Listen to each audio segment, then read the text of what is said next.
or should I stay? Should I come back? Je connais pas la chanson. David Charvet. David Charvet, si.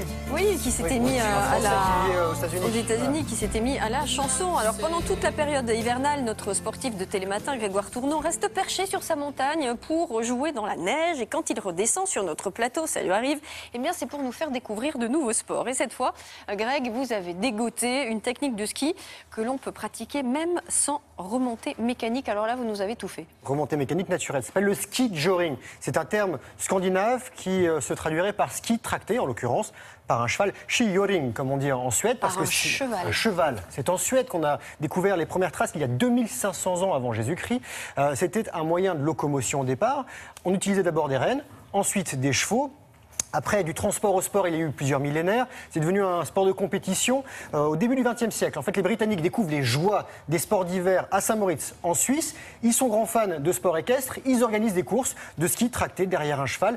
Même au JO de 1928, à Saint-Moritz, ça a été sport de démonstration. Ah bon ? Oui. En France, les chevaux servaient de remonte-pente avant l'arrivée des remontées mécaniques. Bon, ensuite, l'usage du cheval d'hiver a disparu après la Seconde Guerre mondiale pour réapparaître, pour renaître. Dans les années 90, du côté de Bourg-Saint-Maurice, les Arcs, en Savoie, où nous sommes allés. Alors c'est très particulier, vous n'êtes pas sur le cheval, vous n'êtes pas sur un attelage, vous êtes vraiment derrière le cheval. Imaginez que vous êtes un skieur nautique qui contrôle son bateau. Voilà, c'est vous qui contrôlez tout, vous menez ce cheval. Vous avez des skis un tout petit peu plus courts pour ne pas blesser le cheval. Le cheval qui, lui, n'a pas de crampons sous les fers, et même parfois il n'a pas de fer. C'est particulier, vous êtes juste derrière, vous le menez, vous le dirigez, vous l'écoutez, il vous écoute, vous avez une communication, il obéit très bien. Il a pas mal non plus, vraiment, il joue et il aime la neige. Je ne m'attendais pas à ce qu'un cheval aime autant la neige. Vous le faites en toute sécurité. Si ça se passe bien, vous lâchez. Il faut d'abord être bon skieur, ou skieur déjà correct, avant d'être cavalier, parce que vous n'êtes pas sur le cheval. Pas besoin d'être cavalier d'ailleurs. Du tout même. Donc nous sommes allés aux Arcs, en Savoie, où j'ai gardé les skis, j'ai troqué les bâtons pour les Reines des Neiges. Oh.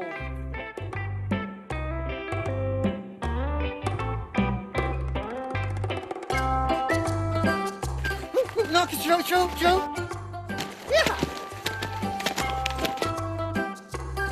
Le ski joring, c'est du ski tracté derrière un cheval. Le cheval au pied n'a rien puisqu'on n'évolue que sur un sol enneigé non glacé. Ensuite, sur lui, on est relié au cheval par le cadre.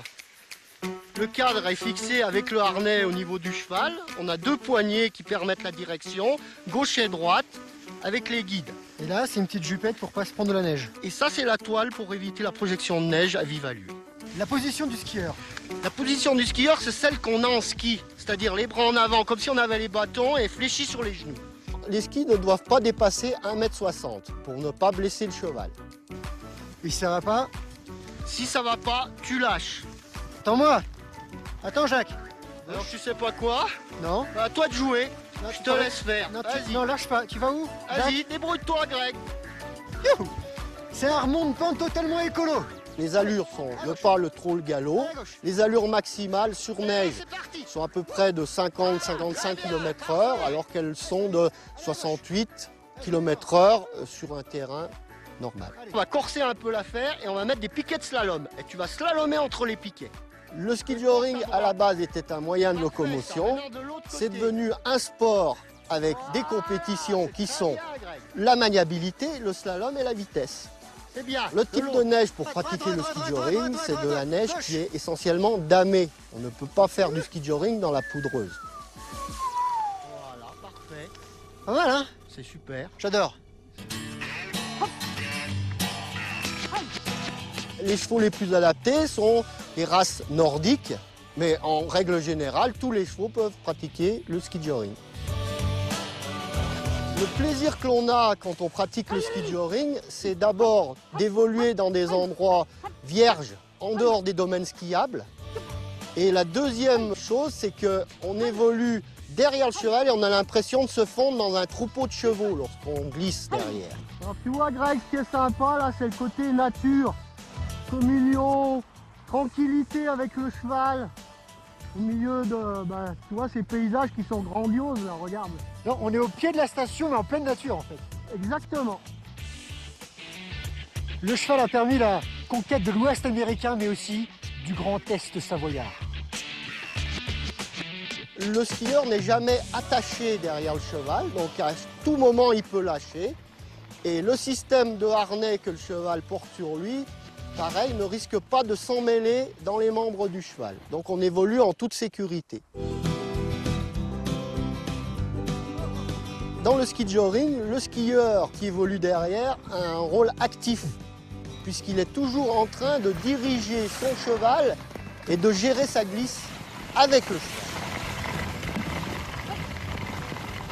Le cheval adore évoluer dans la neige parce que le froid le rend gai, le rend joueur. Donc c'est très bien pour le cheval.